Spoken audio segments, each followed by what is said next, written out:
Hello students, welcome back to DRS classes. Students, आज की इस वीडियो में हम लोग डिस्कस करने वाले हैं हाई स्कूल मैथमेटिक्स के 2019 के फर्स्ट सेट को, जिसका नंबर है 822 AB।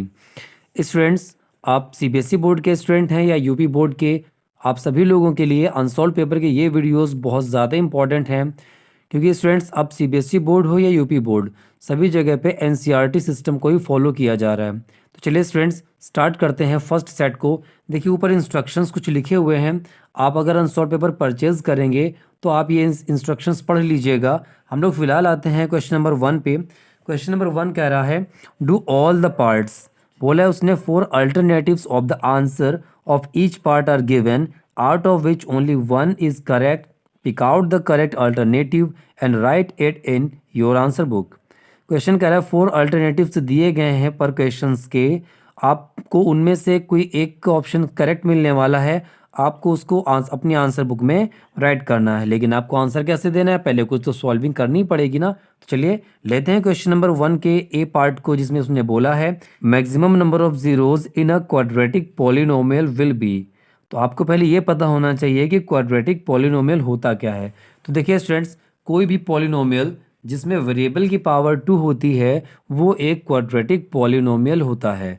और याद रखिएगा स्टूडेंट्स, किसी भी पॉलिनोमियल की मैक्सिमम पावर जितनी होती है उसके उतने ही ज़ीरोज़ पॉसिबल होते हैं। ज़ीरोज़ का मतलब है यहाँ पर एक्स की या वाई की उतनी ही ज़्यादा वैल्यूज़ पॉसिबल होती हैं, या आप कैसा कह सकते हैं कि इस पॉलिनोमियल के उतने ही ज़्यादा सॉल्यूशंस पॉसिबल होते हैं। तो जैसे हमने एक क्वाड्रेटिक पॉलिनोमियल लिया हुआ है x square minus 5x plus 6, तो इसमें x की मैक्सिमम पावर है 2, इसका मतलब इसमें ज़ीरोज़ भी 2 ही होने वाले हैं।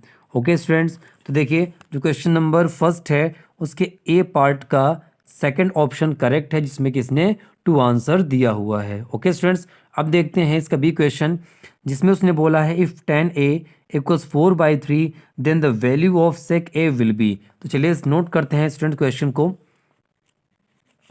बी पे उसने बोला है 10a इक्वल्स 4/3, तो उसने वैल्यू पूछी है हमसे sec a की। ओके स्टूडेंट्स, तो चलिए भाई देखते हैं इसको। एक हमने ट्रायंगल बनाया है ऐसे, इसका नाम दे दिया ABC। बस इतना हमें करना है कि ये जो एंगल A है इसको हमें राइट एंगल पे नहीं रखना है, बस उसके अलावा कहीं भी रखिए कोई दिक्कत नहीं। तो हमने एंगल A को यहाँ रखा, B यहाँ रख दिया और C यहाँ पर रख दिया, तो ये 90 डिग्री हो जाएगा। याद रखिएगा स्टूडेंट्स, 90 डिग्री के सामने की साइड होती है हाइपोटेनस, और जो भी एंगल हम लोग सेलेक्ट कर रहे हैं उसके सामने की साइड होती है परपेंडिकुलर, और जो बची हुई साइड्स होती है उसको बोलते हैं बेस। ओके स्टूडेंट्स, और आप सभी लोगों ने पढ़ रखा होगा यहाँ से PBP अपॉन HHB। यहाँ पर आता है, देखिए फर्स्ट होता है साइन कॉस और थर्ड होता है टेन। तो मतलब है कि 10a इक्वल्स अगर देखेंगे तो ये हो जाएगा P/B। तो यहाँ पर हम लोग इसको ऐसे लिख सकते हैं 10a इक्वल्स 4/3 इक्वल्स P/B। तो देखिए a के अकॉर्डिंग परपेंडिकुलर कितना दिया है भाई 4, तो यहाँ पे हमने 4 नोट कर दिया। बेस कितना दे रखा है भाई, बेस दे रखा है 3, और हमसे पूछिए वैल्यू सेक ए की। तो देखिए sine cos tan cot sec cos sec, तो सेक पे आ रहा है स्टूडेंट्स H/B, मतलब हमें हाइपोटेनस निकालना ही होगा। तो देखिए स्टूडेंट्स, ABC एक राइट ट्रायंगल है, तो हम लोग यहाँ पे पाइथागोरस थ्योरम लगा सकते हैं, लिख सकते हैं according to Pythagoras theorem. Okay students, तो यहाँ पे हो जाएगा AC square equals AB square plus BC square. तो AC स्क्वायर इक्वल्स हो जाएगा, AB की वैल्यू है 4, 4 का स्क्वायर प्लस हो जाएगा 3 का स्क्वायर, 4 4 ज़ा 16, 3 3 ज़ा 9, तो ये हो जाएगा स्टूडेंट्स 25। AC की वैल्यू अगर हम लोग निकालेंगे तो ये हो जाएगा √25, तो AC की वैल्यू आ गई 5, मतलब हाइपोटेनस हमको मिल गया 5। अब अगर हम लोग सेक A की वैल्यू निकालेंगे तो सेक A इक्वल्स क्या होता है, hypotenuse upon base H/B। H की वैल्यू आ गई स्टूडेंट्स हमारे पास 5 अपॉन बेस की वैल्यू तो हमारे पास 3 दे ही रखी थी, तो सेक A की वैल्यू हो जाती है 5/3। देखते हैं इसका कौन सा ऑप्शन करेक्ट है।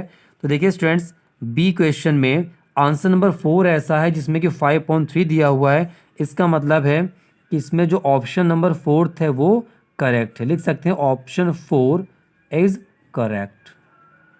ओके स्टूडेंट्स, चलिए अब आते हैं इसके सी पार्ट पे। क्वेश्चन नंबर सी में बोला है the arithmetic mean of the even positive numbers from 1 to 10 will be. ध्यान देना है इन वर्ड्स पे, इवन पॉजिटिव नंबर्स, इवन होने चाहिए और पॉजिटिव नंबर्स लेने हैं हमें कहाँ से, 1 से लेके 10 तक। तो क्वेश्चन नंबर सी पे आए स्टूडेंट्स, तो देखते हैं यहाँ पे 1 से लेके 10 तक कितने इवन पॉजिटिव नंबर्स हैं। लिख सकते हैं even positive numbers from 1 to 10 are. कौन कौन से हैं भाई, तो देखिए 2, 4, 6, 8 और 10।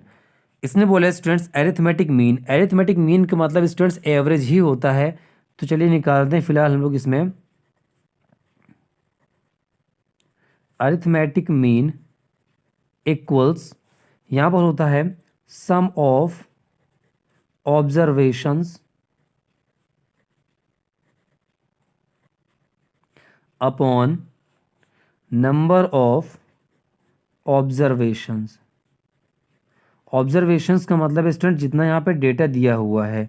तो देखिए स्टूडेंट्स सम ऑफ ऑब्जर्वेशंस का मतलब है जितने नंबर्स हमारे पास गिवन है उन सब को हम लोग ऐड कर देंगे, और ये नंबर्स हैं कितने टोटल, 5 नंबर्स हैं तो 5 से डिवाइड कर दिया, ऐड करेंगे तो 10, 8, 18, 18, 6, 24, 24, 4, 28 एंड 2, 30, ये हो जाएगा 30/5।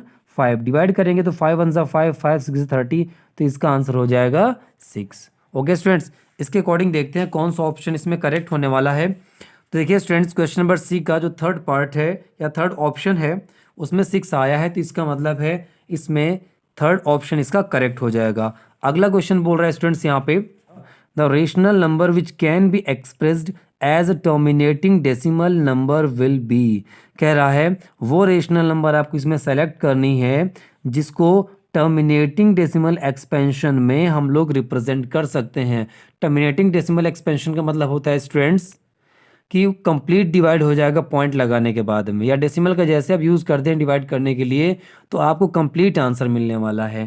तो इसके लिए एक कह सकते हैं आप रूल होता है कि जो डिनोमिनेटर है, क्या भाई, ये जो डिनोमिनेटर होना चाहिए, डिनोमिनेटर वो 2 to the power m into 5 to the power n की फॉर्म का होना चाहिए। अगर ये फॉर्म फॉलो होती है तो स्टूडेंट्स उस जगह पर टर्मिनेटिंग डेसिमल एक्सपेंशन पाया जाता है। तो देखिए स्टूडेंट्स पहला क्वेश्चन देखते हैं हम लोग इसमें, जो इसका फर्स्ट पार्ट है 124/164। तो 164 के पहले फैक्टर करते हैं जल्दी से, 2 8 ज़ा 16, 2 2 ज़ा 4, 2 4 ज़ा 8, 2 1 ज़ा 2। अब देखिए स्टूडेंट्स यहाँ पे आ गया 41, तो यहाँ पे तो पॉसिबल है नहीं, हमें क्या क्या चाहिए होता है भाई, 2 to the power m into 5 to the power n, या फिर ऐसा हो केवल 2 की पावर m हो, या फिर ऐसा हो सकता है केवल 5 की पावर n हो।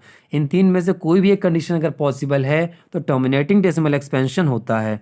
तो यहाँ तो स्टूडेंट्स पॉसिबल है नहीं। देखिए चलिए लेते हैं सेकंड पार्ट इसका। सेकंड पार्ट में दिया हुआ है 131/30, 30 के फैक्टर करते हैं स्टूडेंट्स, तो यहाँ पे हो जाएगा देखिए 2 से डिवाइड करेंगे 15 आ जाएगा, 3 से डिवाइड करेंगे 3 5 ज़ा 15, 5 1 ज़ा 5। 3 पॉसिबल है ही नहीं केवल, क्योंकि हमें लेना है 2 5 या फिर केवल 2 या फिर केवल 5। तो मतलब इसमें सेकंड ऑप्शन भी इनकरेक्ट हो गया। अब आते हैं इसके थर्ड ऑप्शन पे जिसमें इसने दिया हुआ है 227/625।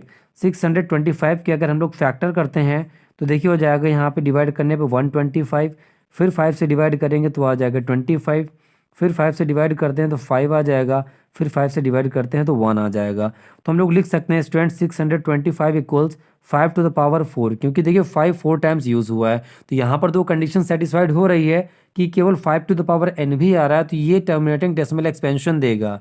लेकिन स्टूडेंट्स अभी हमारे पास फोर्थ ऑप्शन भी बाकी है, उसके बारे में भी थोड़ा सा डिस्कस कर लेते हैं। 625/462, 462 के फैक्टर करते हैं, देखिए 2 2 ज़ा 4, 2 3 ज़ा 6, 2 1 ज़ा 2, 7 से डिवाइड हो जाएगा स्टूडेंट्स। अब ये 7 3 ज़ा 21 और 7 3 ज़ा 21, अभी देखिए 3 से और डिवाइड हो रहा था, 3 11 ज़ा, फिर यहाँ पे 11 आ गया, तो ये तो बिल्कुल भी पॉसिबल नहीं है। तो देखिए स्टूडेंट्स फर्स्ट ऑप्शन इसका पॉसिबल था नहीं, सेकंड पॉसिबल है नहीं, फोर्थ पॉसिबल है नहीं, तो इसका मतलब है इसका थर्ड ऑप्शन करेक्ट होगा, क्योंकि वहाँ पर केवल स्टूडेंट्स 5n टाइप का डेनोमिनेटर मिल रहा है, इसीलिए डी का यहाँ पर थर्ड ऑप्शन करेक्ट हो जाएगा। अब आते हैं स्टूडेंट्स क्वेश्चन नंबर ई पर। क्वेश्चन नंबर ई थोड़ा सा स्पेशल क्वेश्चन है। देखिए उसमें उसने दिया हुआ है in the following figure if TP, TP कहाँ पर ये है भाई, है ना, if TP and T Q are tangents of circle having centre O, एक सेंटर ओ वाला सर्कल है जिसमें दो टेंजेंट्स ड्रॉ करी गई हैं टीपी और टी क्यू, सच दैट ऐसे angle P O Q equals 110, angle P O Q ये जो एंगल है ये है 110 degree, then value of angle P T Q, तो उसने पी टी क्यू एंगल की वैल्यू पूछी है। तो देखिए स्टूडेंट्स जल्दी से डायग्राम ड्रॉ कर लेते हैं। एग्जाम में भी आप कोशिश करिएगा कि डायग्राम ड्रॉ कर लें, इसका थोड़ा ज़्यादा अच्छा इंप्रेशन पड़ता है एग्जामिनर पे। यहाँ पर दिया हुआ है देखिए स्टूडेंट्स, ये है पी पॉइंट, ये ओ पॉइंट है, ये क्यू पॉइंट है, यहाँ पर डी है, हमें ये एंगल फाइंड करना है और ये एंगल दे रखा है 110 डिग्री। ओके स्टूडेंट्स, अब देखिए अब आपको बता देना चाहेंगे कि ये है एक टेंजेंट और ये है सर्कल की रेडियस। किसी सर्कल के टेंजेंट और रेडियस के बीच में हमेशा 90 डिग्री का एंगल फॉर्म होता है। वैसे देखिए ओ क्यू एक रेडियस है, टी क्यू एक टेंजेंट है, तो यहाँ पर भी एक 90 डिग्री का एंगल फॉर्म होगा। लिख सकते हैं स्टूडेंट्स यहाँ पे angle between radius of a circle and tangent is 90 degree.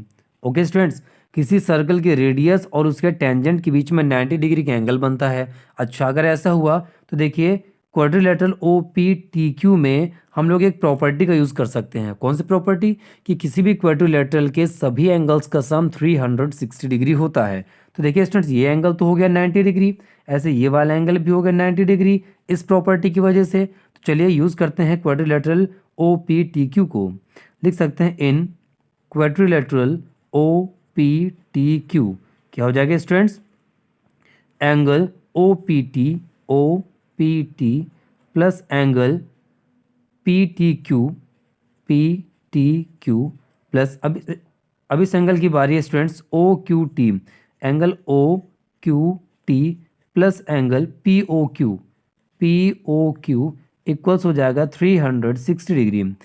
O P T कितना दिया हुआ स्टूडेंट्स, ये है 90 डिग्री और पी टी क्यू हमें फाइंड करना है, प्लस ओ क्यू टी ये दिया है 90 degree plus P O Q दे रखा है 110 डिग्री इक्वल्स हो जाएगा 360 डिग्री।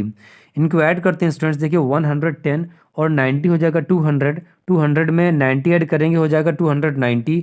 अब हमें वैल्यू निकालनी है एंगल पी टी क्यू की, तो हम लोग ये जो वैल्यू आई है 290 इसको ट्रांसफ़र कर देंगे राइट हैंड साइड, सब्ट्रैक्ट करेंगे स्टूडेंट्स, तो आंसर हमें मिल जाएगा 70 डिग्री। तो देखिए स्टूडेंट्स जो ई क्वेश्चन था उसमें सेकंड ऑप्शन पे दिया हुआ है 70 डिग्री, इसका मतलब है क्वेश्चन नंबर ई का जो सेकंड ऑप्शन है वो करेक्ट है। ओके स्टूडेंट्स, तो इसका आंसर हो गया। अगर आपको स्टूडेंट्स कोई भी प्रॉब्लम होती है क्वेश्चंस को समझने में तो आप हमें कमेंट करके बताइएगा, नेक्स्ट वीडियो में हम आपकी वो प्रॉब्लम भी सॉल्व कर देंगे। और अगर आप हमारे चैनल पर नए हैं तो चैनल को सब्सक्राइब कर लीजिए और बेल आइकन को ज़रूर प्रेस कर लीजिए, जिससे कि जब भी हम कोई वीडियो अपलोड करें वो आप तक सबसे पहले पहुंच जाए।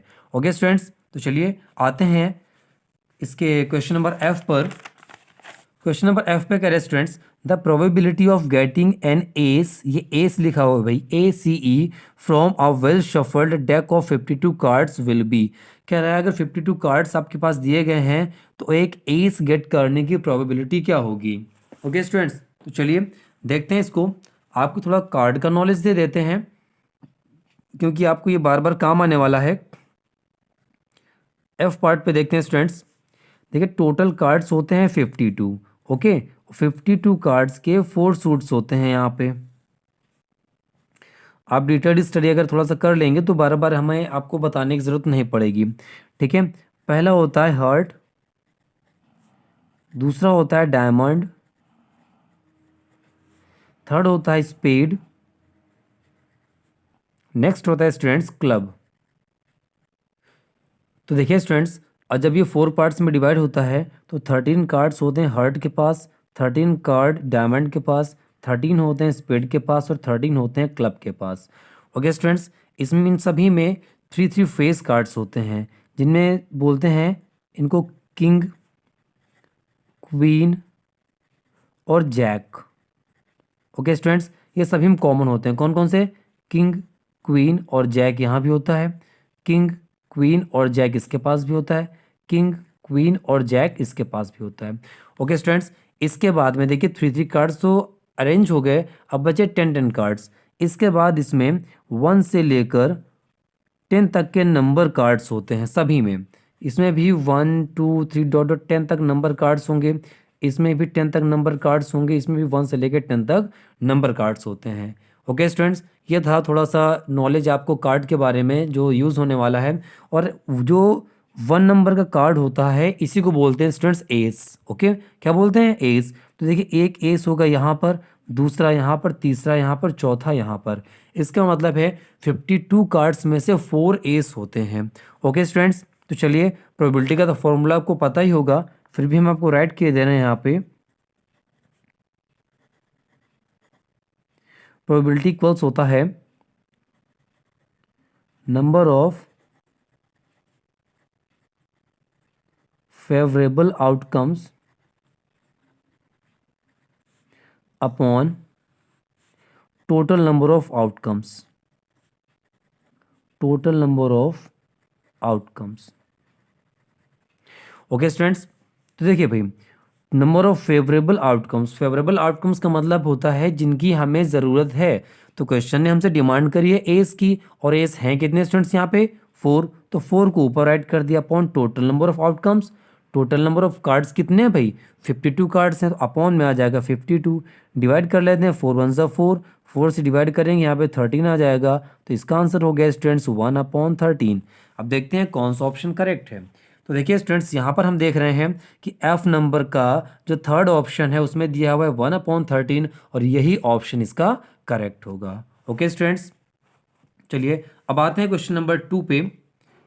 क्वेश्चन नंबर 2 के फर्स्ट पार्ट में करें students, if the quadratic equation P X square minus 2√5 P X plus 15 equal 0 has 2 equal roots. इस बात पे फोकस करना है आपको, जो उसने बोला 2 equal roots, then find the value of P.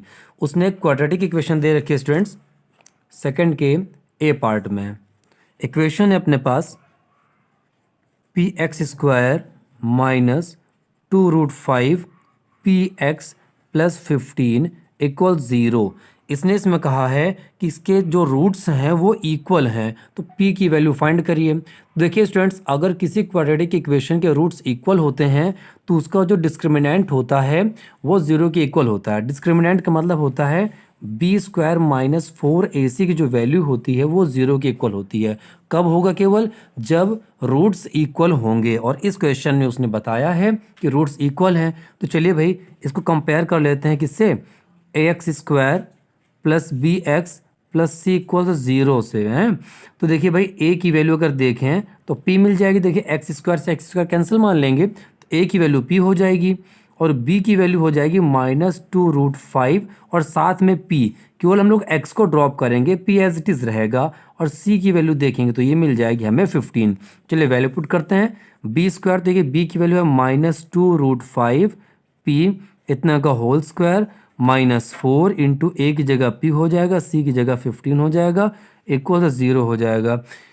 देखिए -2√5 p का अगर हम लोग स्क्वायर करते हैं तो हो जाएगा -2√5p इंटू -2√5p, 2 2 ज़ा 4, √5 को मल्टीप्लाई होगा तो 5 आ जाएगा, इंटू हो जाएगा p स्क्वायर, तो हो जाएगा 4 5 ज़ा 20 p स्क्वायर -15 4 ज़ा 60 p इक्वल्स हो जाएगा 0।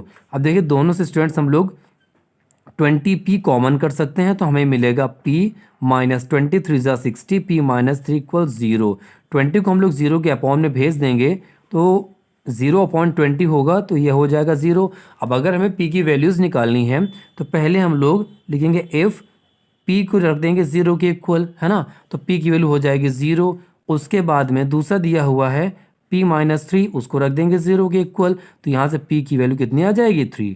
तो जो क्वेश्चन ने कहा था p की वैल्यू फाइंड करिए, तो देखिए स्टूडेंट्स p की वैल्यू हो गई 0 और 3। बस आपको इतना याद रखना है कि अगर क्वेश्चन बोल रहा है कि रूट्स इक्वल हैं तो आपको बी स्क्वायर माइनस 4ac को 0 के इक्वल रखना है, बाकी सब केवल कैलकुलेशन पे डिपेंड कर रहा है। ओके, चलिए भाई अब आते हैं क्वेश्चन नंबर 2 के सेकंड पार्ट पे। बी पार्ट में देखिए क्या कह रहा है, What is the probability of getting a prime number when a die is thrown once? जब किसी डाई को वन टाइम फेंका जाता है, थ्रो किया जाता है, तो उसमें प्राइम नंबर आने की प्रोबेबिलिटी क्या होगी? तो देखिए स्टूडेंट्स, जब किसी डाई को फेंकते हैं तो टोटल आउटकम्स इसमें होते कितने हैं? टोटल आउटकम्स का मतलब है कितने नंबर्स इसमें आते हैं। तो देखिए डाई मतलब होता है पांसा, पांसे को अगर फेंकेंगे तो नंबर मिलेंगे 1 2 3 4 5 या 6, यही नंबर मिल सकते हैं। उसकी रिक्वायरमेंट क्या है? उसकी रिक्वायरमेंट है प्राइम नंबर की। तो देखते हैं 1 से लेकर 6 तक में कितने नंबर प्राइम हैं। तो देखिए 2 3 और 5 ये 3 नंबर्स ऐसे हैं जो प्राइम हैं, है ना। और उसने प्रोबेबिलिटी ही पूछी है कि प्राइम नंबर आने की प्रोबेबिलिटी क्या है भाई। तो देखिए भाई फॉर्मूला लगाते हैं हम लोग, probability of getting a prime number. Okay students, probability of getting a prime number equals क्या हो जाएगा भाई? तो प्रोबेबिलिटी का फॉर्मूला होता है favourable number of outcomes, favourable number of outcomes upon total number of outcomes, total number of outcomes. Okay students, तो देखिए फेवरेबल का मतलब है जो हमें चाहिए। तो हमें चाहिए क्या स्टूडेंट्स? हमें चाहिए प्राइम नंबर। तो इनमें प्राइम कितने नंबर्स हैं भाई? 1 2 3, 3 नंबर्स ऐसे हैं जो प्राइम है, तो हमने लिख दिया 3 अपॉन में टोटल नंबर ऑफ आउटकम्स कितने हैं? तो टोटल है 1 से लेकर 6 तक, मतलब 6 नंबर्स ऐसे हैं। तो हो जाएगा 3 1 ज़ा 3, 3 2 ज़ा 6। तो प्रोबेबिलिटी आ जाएगी स्टूडेंट्स 1/2, और यही हो जाएगा इसका आंसर। ओके स्टूडेंट्स, चलिए स्टूडेंट्स आते हैं इसके सी नंबर पे। क्वेश्चन नंबर सी क्या कह रहा है देखते हैं। सी बोल रहा है a tower is 20 metre high. एक टावर है, मान लीजिए मोबाइल टावर है, उसकी हाइट 20 मीटर है and its shadow on the ground is 20√3 metre long. और ग्राउंड पर जो उसकी शेडो है वो 20√3 मीटर लॉन्ग है। तो उसने पूछा find the angle of elevation of the tower होना चाहिए। स्टूडेंट्स यहाँ पे सम लिख रखा है ना। टावर उसने पूछा है कि जो टावर की शेड आ रही है उसका एंगल ऑफ एलिवेशन क्या है। चलिए स्टूडेंट्स देखते हैं इसी नंबर पे।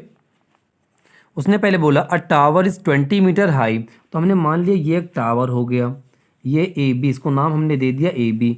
ये एक टावर है 20 मीटर हाई है and its shadow on the ground is 20√3 metre long. इसकी जो शेडो है ग्राउंड पर ये दे रखी है 20√3 मीटर। तो अब उसने पूछा था find the angle of elevation of the tower. Tower का जो एंगल ऑफ एलिवेशन है, एंगल ऑफ एलिवेशन का मतलब होता है स्टूडेंट्स जब किसी भी ऑब्जेक्ट को हम लोग ग्राउंड पे रहते हुए ऊपर की तरफ देखते हैं तब उसको बोलते हैं, सॉरी स्टूडेंट्स देखिए अभी पिक शायद नहीं आ रही थी, अब देख सकते हैं आप। तो देखिए फिर से एक बार समझा देते हैं। देखिए ए बी एक टावर है जिसकी हाइट 20 मीटर थी। इसके अलावा उसने बोला कि उसकी जो शेडो है वो 20√3 मीटर लॉन्ग है। तो देखिए ए बी टावर की शेडो हो गई बी सी और ये हो गई 20√3 मीटर लॉन्ग। अब उसने पूछा था एंगल ऑफ एलिवेशन बताना है। एंगल ऑफ एलिवेशन तब बनता है स्टूडेंट्स जब किसी भी ऑब्जेक्ट को हम लोग ग्राउंड पे खड़े होकर ऊपर की तरफ देखते हैं। तो यहाँ पर मान लीजिए सी पर कोई पर्सन है और वो देख रहा था टावर को, तो ये एंगल ऑफ एलिवेशन बनेगा जिसको हम लोग थीटा बोल सकते हैं। उसने हमसे थीटा की वैल्यू पता करने के लिए कहा है। अब देखिए स्टूडेंट्स बच्चों को अक्सर ये प्रॉब्लम होती है कि ट्रिग्नोमेट्रिक रेशियोज तो हमारे पास साइन से लेके कॉसेक तक होते हैं, कौन से क्वेश्चन पे हमें क्या अप्लाई करना है। तो उसके लिए आपको बता दें स्टूडेंट्स, आप अपनी रिक्वायरमेंट चेक करिए। जैसे देखिए एंगल के सामने की जो साइड होती है उसको हमेशा परपेंडिकुलर बोलते हैं। क्या बोलते हैं भाई? परपेंडिकुलर। तो ये देखिए हो गया परपेंडिकुलर, और इसको बोलेंगे बेस। तो परपेंडिकुलर अपॉन बेस जिस किसी भी ट्रिग्नोमेट्रिक रेशियो में होगा हमें वही ट्रिग्नोमेट्रिक रेशियो पिक करना है। ओके, तो ऐसा किस में होता है? केवल टैन थीटा या कॉट थीटा में। तो हम लोग टैन थीटा लेते हैं, लिख देंगे in triangle A B C tan theta equals क्या हो जाएगा? ए बी अपॉन BC, मतलब परपेंडिकुलर अपॉन बेस होता है। परपेंडिकुलर देखिए P दे रखा है, ये सॉरी 20 मीटर दे रखा है, और बेस दे रखा है 20√3, ये वैल्यू पुट कर देते हैं, है ना। तो ये हमने रख दिया यहाँ पे 20 और अपॉन में हो गया 20√3। देखिए 20 से 20 कैंसिल हो गया, तो यहाँ पे आ गया 1/√3। तो tan थीटा इक्वल्स हो गया 1/√3। अब अगर हमें थीटा की वैल्यू चाहिए तो हमें ये पता करना होगा कि tan में 1/√3 वैल्यू कौन से एंगल की होती है। तो tan थीटा इक्वल्स ये हो जाएगा tan 30 डिग्री। हो जाएगा कि नहीं हो जाएगा? अब देख कंपेयर कर लेंगे तो थीटा की वैल्यू हमें मिल जाएगी 30 डिग्री, और यही एंगल ऑफ एलिवेशन हो जाएगा। ये हो गया इसका आंसर। ओके स्टूडेंट्स, अब आते हैं इसके डी पार्ट पे। देखिए डी पार्ट क्या कह रहा है। तो डी पार्ट में देखिए स्टूडेंट्स दिख रहा है यहाँ पे आपको, लिखा है find the mode of the data. Data दिया हुआ है 10, 13, 17, 19, 12, 15, 19, 20, 19, 17। इसका उसने मोड पूछा है। ओके स्टूडेंट्स, तो मोड का मतलब होता है जो भी नंबर सबसे ज़्यादा बार रिपीट हुआ होगा वही उस डेटा का मोड होता है। तो देखेंगे 10 तो 1 टाइम आया है। उसके बाद 13 भी देखिए 1 टाइम आया है। सबसे ज़्यादा टाइम क्या दिख रहा है भाई? 19। देखिए 1, 2, 3 टाइम्स आया है, और कोई भी नंबर ऐसा नहीं है जो 3 से ज़्यादा टाइम रिपीट हुआ हो। केवल कौन रिपीट हो रहा है भाई? 19। देखिए 13 1 टाइम है, 17 2 टाइम्स है केवल, है ना। 19 तो 3 टाइम्स हो गया, 12 केवल 1 टाइम है, 15 भी 1 टाइम है। तो कुल मिला के जो मोड हो गया वो कितना है भाई? 19, क्योंकि 19 सबसे ज़्यादा बार आया है। फिर से बता देना चाहेंगे आपके स्टूडेंट्स कि मोड का मतलब होता है कोई नंबर कितने टाइम्स रिपीट हुआ है। ओके स्टूडेंट्स, चलिए भाई, तो इसका आंसर हो जाएगा सेकंड का डी जो है, उसका आंसर उसने पूछा था मोड क्या है। तो मोड क्या है भाई? मोड हो गया इसका 19। ओके स्टूडेंट्स, अब आते हैं क्वेश्चन नंबर 3 के ए पार्ट पे। क्वेश्चन नंबर 3 क्या कह रहा है देखते हैं उसको। The fourth term of an AP is 0। किसी एपी का फोर्थ टर्म 0 है। प्रूव दैट, आपको क्या प्रूव करना है कि जो 25th टर्म है किसी एपी का इज 3 टाइम्स, वो 3 टाइम्स है किसके? 11th टर्म का। बात समझ में आई कि नहीं आई? किसी एपी का फोर्थ टर्म उसने बता दिया कितना हो गया? 0। और उसने क्या बताया कि जो 25th टर्म है वो 11th टर्म का 3 टाइम्स है। ये आपको प्रूव करना है। तो चलिए भाई निकालते हैं रिलेशन इसमें। तो देखिए स्टूडेंट्स, उसने कहा फोर्थ टर्म 0 है, तो फोर्थ टर्म का मतलब होता है A4 इक्वल 0 उसने दे रखा है। तो देखिए A4 का मतलब होता है A+3D। आपसे जो भी टर्म निकालने के लिए कहे आप उसको ऐसे A4, A5, A6 जो भी कह रहा है आप उसको लिख सकते हैं। और अगर A4 कह रहा है तो A+3D हो जाएगा। मान लीजिए उसने कहा होता A10, तो इसकी वैल्यू होती है A+9D।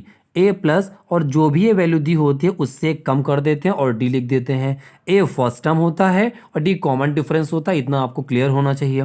इक्वल्स हो जाएगा 0।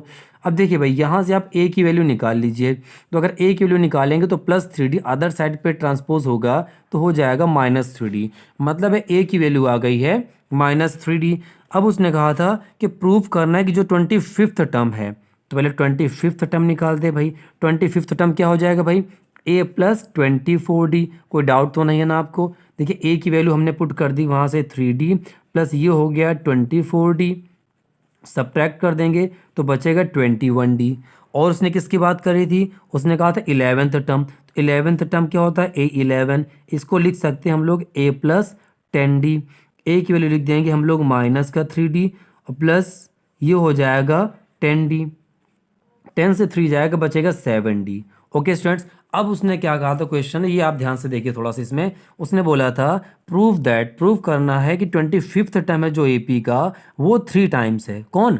जो 25th टर्म है वो 3 टाइम्स है किसका? 11th टर्म का। ओके स्टूडेंट्स, तो देखिए 11th टर्म क्या दे रखा है अपने पास? 7D है ना। तो हम लोग यहाँ से फिर से नोट करते हैं A25। ये दे रखा है 21 इंटू D। 21 को हम लोग लिख सकते हैं ना 3 इंटू 7D। तो यहाँ पे आ जाएगा 3 और 7D किसकी वैल्यू है भाई? A11 की। तो हम लोग लिख सकते हैं ना 3 इंटू A11। और यही उसने प्रूव करने के लिए कहा था कि जो 25th टर्म है वो 11th टर्म का 3 टाइम्स है। तो ये देखिए बिल्कुल जो 25th टर्म है वो 11th टर्म का 3 टाइम्स हो गया। ओके स्टूडेंट्स, इस तरीके से ये प्रूव हो गया। फिर भी अगर आपको कोई दिक्कत है तो हमारे चैनल पर कमेंट आप तुरंत करिएगा, आपको उसका रिप्लाई जल्दी ही मिल जाएगा। ओके स्टूडेंट्स, अब आते हैं थर्ड नंबर क्वेश्चन के बी क्वेश्चन पे क्या बोल रहा है, two players Sangeeta and Reshma, दो प्लेयर हैं, है ना, एक का नाम है संगीता, दूसरे का नाम है रेशमा, प्ले टेनिस मैच, वो लोग क्या खेल रहे हैं भाई, टेनिस मैच खेलती हैं।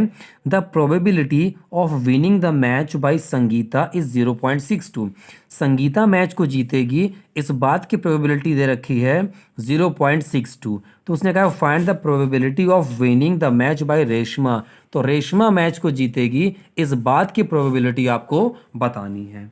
ओके स्टूडेंट्स, तो उसने देखिए दिया क्या था कि संगीता और रेशमा दो प्लेयर हैं, संगीता मैच को विन करेगी इस बात की प्रोबेबिलिटी दे रखी है 0.62। ओके स्टूडेंट्स, आप लोग आंसर लेकर बैठेंगे अगर तो कहीं ज़्यादा बेटर होगा। वैसे मैंने क्वेश्चन दिखा दिया आप लोगों को। देखिए थर्ड के बी पार्ट में आ गए हम लोग, जिसमें कि उसने बोला है कि अगर संगीता मैच को जीतती है तो इस बात की प्रोबेबिलिटी है 0.62। ओके स्टूडेंट्स, तो लिख देते हैं प्रोबेबिलिटी, किस बात की probability, Sangeeta wins the match.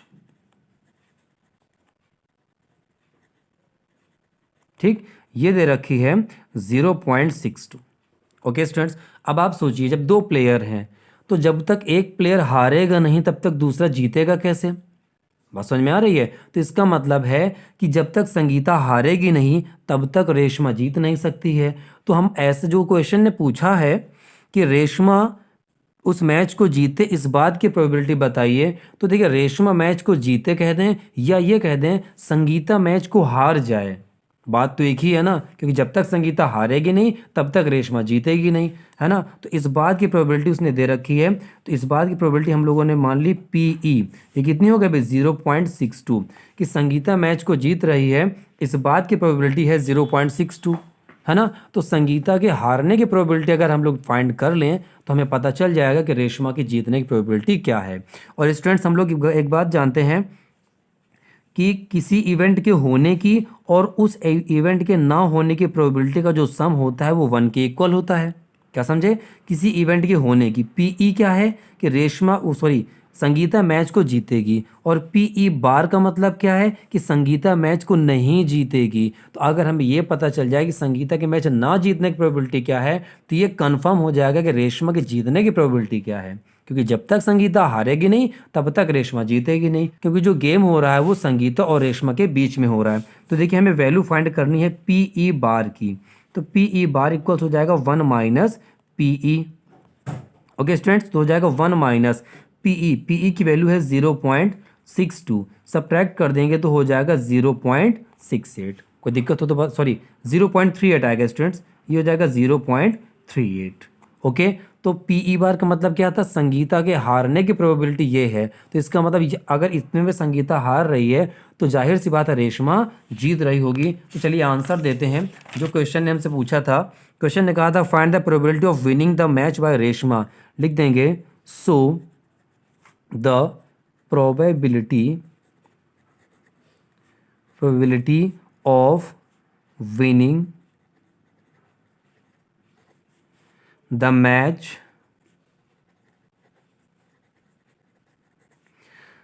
Bye Sangeeta equals क्या हो जाएगा स्टूडेंट्स 0.38, ये हो जाएगा इसका आंसर।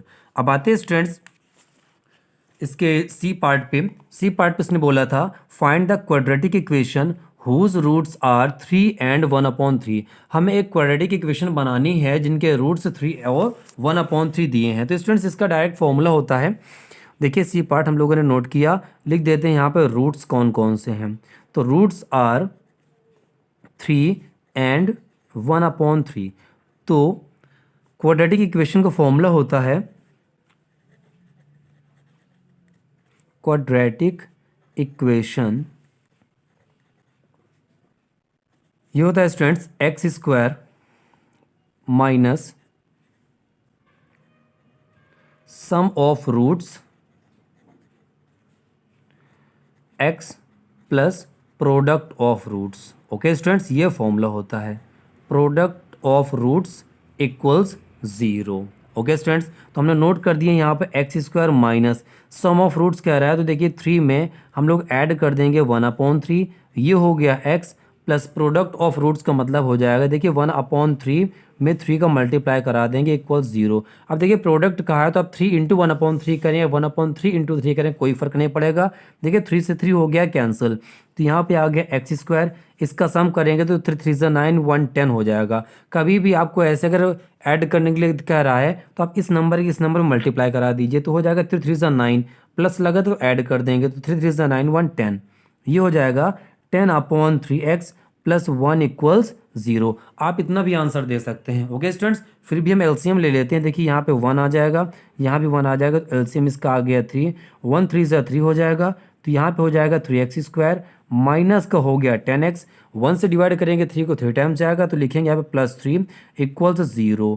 ओके स्टूडेंट्स, अब आगे के स्टेप देखिएगा, 3 को हम लोग भेज देंगे 0 के साथ मल्टीप्लाई में, है ना, और जब मल्टीप्लाई में जाएगा स्टूडेंट्स तो वो भी हो जाएगा 0, तो हमारा आंसर हो जाएगा 3x square minus 10x plus 3 equals 0। Okay students, उम्मीद करते हैं कोई भी डाउट नहीं होगा। केवल यहाँ फॉर्मूला यूज होना था X square minus sum of roots into X plus product of roots, तो ये हो गया X square minus sum of roots का मतलब देखिए इन दोनों को हमने ऐड कर दिया तो 3 + 1/3 हो गया, एक्स की जगह एक्स लिख दिया, प्लस प्रोडक्ट कहा तो इन दोनों का हमने मल्टीप्लाई करा दिया, 3 से 3 कैंसिल हो गया, 3 3 से 9 1 10/3 हो गया, एलसीएम लेके हमने इसको सॉल्व कर लिया। ओके स्टूडेंट्स, अब देखिए एक बहुत बेहतरीन क्वेश्चन आ रहा है, डी पार्ट इसका एनसीईआरटी का ही है, और जैसे कि स्टूडेंट्स हमने बता दिया आप यूपी बोर्ड के स्टूडेंट हैं या सीबीएसई बोर्ड के स्टूडेंट हैं, एमपी बोर्ड के स्टूडेंट हैं, कोई फर्क नहीं पड़ रहा, क्योंकि अब मैथमेटिक्स में एनसीईआरटी को ही फॉलो किया जा रहा है और सभी जगह एनसीईआरटी ही चल रही है। तो आप सभी लोग अनसॉल्व पेपर को मन लगा कर देखिए और उसकी प्रैक्टिस करिए, रिजल्ट आपको बेहतरीन मिलेगा। तो डी पार्ट कह रहा था students, half of the perimeter of rectangular garden is 36 metre. उसने कहा था एक रेक्टेंगुलर गार्डन है जिसके पेरीमीटर का हाफ कितना दे रखा है, 36 मीटर है। किसका हाफ, पेरीमीटर का हाफ। हुज लेंथ, जिस रेक्टेंगुलर गार्डन की length is 4 metre more than its width, जिस रेक्टेंगुलर गार्डन की जो लेंथ है वो उसकी विड्थ से 4 मीटर ज़्यादा है। ध्यान दीजिएगा इस जगह पे कि जो लेंथ है वो विड्थ से 4 मीटर ज़्यादा है, मतलब लेंथ डिपेंड कर रही है विड्थ पे। इसका मतलब क्या हुआ कि अगर हमें विड्थ पता चल जाए तो हम लोग लेंथ कैसे निकालेंगे, विड्थ में 4 ऐड कर देंगे। क्लियर हुआ इतना? तो स्टूडेंट्स हमेशा हम उसी क्वांटिटी को लेट करते हैं जब कोई किसी पर डिपेंड होता है। तो लेंथ किस पर डिपेंड है, विड्थ पर, इसलिए हम लोग विड्थ को x लेट कर लेंगे। तो उसने पूछा find the dimensions of the garden, garden के डायमेंशंस क्या हैं। ओके स्टूडेंट, डायमेंशंस का मतलब होता है लेंथ और ब्रेड्थ। तो देखते हैं स्टूडेंट्स, यहाँ पे लिख देंगे let width of garden, let width of garden be x metre. हमने मान ली है गार्डन की जो विड्थ है वो कितनी है भाई, x मीटर है। तो लेंथ अगर हम लोग फाइंड करें तो लेंथ ऑफ गार्डन, तो लेंथ के लिए क्या बोला स्टूडेंट्स उसने कि वो उससे 4 मीटर ज़्यादा है, तो हमने इसको लिख लिया क्या, x + 4 मीटर। ओके स्टूडेंट्स, इतना क्लियर हुआ ना? ओके स्टूडेंट्स, इतना क्लियर हुआ ना? चलिए भाई, अब उसने कहा था हाफ ऑफ द पेरीमीटर, तो हमने यहाँ पर राइट किया क्या, पेरीमीटर, और इसका उसने हाफ करने को कहा था तो हमने इसका हाफ भी कर दिया। इक्वल्स उसने क्या दे रखा था, 36। फिर से देखिए क्वेश्चन में बोला है उसने half of the perimeter of rectangular garden is 36 metre. Rectangular garden के पेरीमीटर का हाफ दे रखा है 36 मीटर। ओके स्टूडेंट्स, अब देखिए यहाँ पे कि पेरीमीटर का फॉर्मूला क्या होता है रेक्टेंगल का, तो ये होता है 2 in bracket l + b upon, यहाँ पे हो जाएगा 2, मतलब फॉर्मूला केवल होता है 2 in bracket l + b upon में 2 पहले से था, हमने उसको ऐसे नोट कर दिया।